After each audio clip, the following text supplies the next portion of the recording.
গাড়িওয়ালা যার 2 টাকা ব্যবসা করে ভ্যান গাড়িওয়ালারা ব্যবসা করে, যেটা সত্য কথা। বাড়ি গাড়ি ঢাকা শহর যদি করে তাহলে ভ্যান গাড়িওয়ালারা করে। আর 4000 টাকার মাল কিনলে খরচপাতি ফালায় আর 4000 টাকা লয়ে যেতে পারে। এটা কি আম ভাই? এটা আমরুপালি আম ভাই। এটা এখানে কত করে এটা কেজি? এই যে আমরুপালি 4টা 5টাতে কেজি হবে। এই আমটা আমাদের এটা আমাদের ইয়েতে কি বলে বাগানে কেনা পড়ছে হচ্ছে 38 টাকা করে। এখানে খরচ নিয়ে আসতে খরচ আছে, এই পার পিস সবকিছু হিসাবে এই আমটা আমার কেনা পড়ছে 45 টাকা 46 টাকা করে। এই আমটা বাজারে এসে বলতেছে হচ্ছে 38 টাকা 35 টাকা। কেমনে হবে ভাই? কিন্তু আমি তো জানি এই আমের যে 60 টাকা কেজি, বাজারে তো খুচরা বিক্রি করে 120 টাকা কেজি।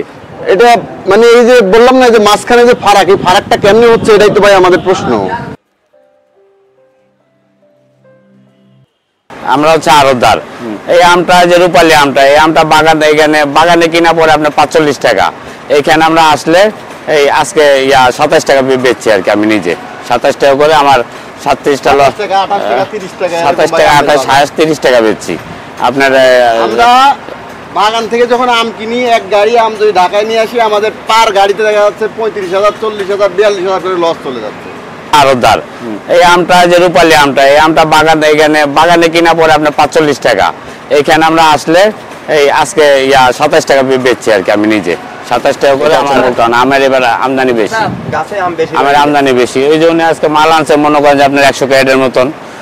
আমি 200 ক্যারেট আপনার আমি হিসাব করলাম 45 টাকা কিনা পড়ছে, ওনার মালের দাম করলো 25 টাকা। আপনার 200 লস গড়বানা মাসে গড়বানার টাকা ওরা একটা আড়তে 6 থেকে 7 জন লোক খাটে। মনে করেন যে আপনার এই 500 টাকা বাজার করার ক্ষমতা থাকে না খরচপাতি দিয়া। কিন্তু লাভ যার 2 টাকা করে ভ্যান গাড়ি আলাদা, মালের চাহিদা প্রচুর, ব্যাপারেও পায় না, আড়তদারও লস। লাভ তো দূরে থাক, এবার তো মানে আমার চালানটা আমি যদি পাইতাম তাও একটু ভালো লাগতো। হিসাব কিতাব সবকিছু করে দেখা যাচ্ছে আমার 3.5-4 লক্ষ টাকা লস যাবে। আমি এখানে আছি এই গোটা ঢাকার যে আড়তের মানে ইয়াটা করতেছি আমি, আর আমাদের এলাকায় আছে হচ্ছে আমার মামা ওই এলাকার থেকে সম্পূর্ণ সব আমটাম ভেঙে থেকে আড়তে পাঠাচ্ছে। অথচ আড়তে আসার পরে দেখা যাচ্ছে যে আমের দামে একদম নাজুক অবস্থা। এখন এটা হচ্ছে কাঁচা ফল, এটা পারতেছে না ধরে রাখতে, আবার যেই দাম বলতেছে দিতেও ভালো লাগতেছে না। এখন যদি না দিই তাহলে আমার এটা তো কাঁচা ফল, এটা আজকে এরকম আছে কালকে পেকে যাবে, কালকে পেয়ে গেলে আমটা না দিলে মনে করেন আমার গোটা আমটা নষ্ট হয়ে যাবে, অতএব লসে বিক্রি করা লাগবে। ভাই আপনার কাছে যে আমটা আছে এগুলো কত করে বিক্রি করছে আপনারা? লকনা আমটা এখন বাজারে বিক্রি হচ্ছে 17 টাকা 16 টাকা। এই আমটা আমাদের কেনাই আছে হচ্ছে 18 টাকা করে, ঠিক আছে।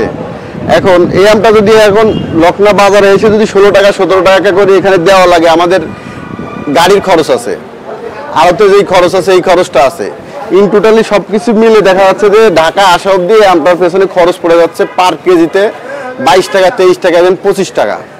1 ক্যারেট আম নিয়ে আসতে ঢাকা শহরে লাগে হচ্ছে 110 টাকার মতো, শুধু 1 ক্যারেটে আম থাকে 22 কেজি। 22 কেজিতে যদি আপনার 120 টাকা যদি শুধুমাত্র পরিবহন খরচ লাগে, তাহলে পার কেজিতে আপনার কত করে লাগতেছে হিসাব করে দেখেন।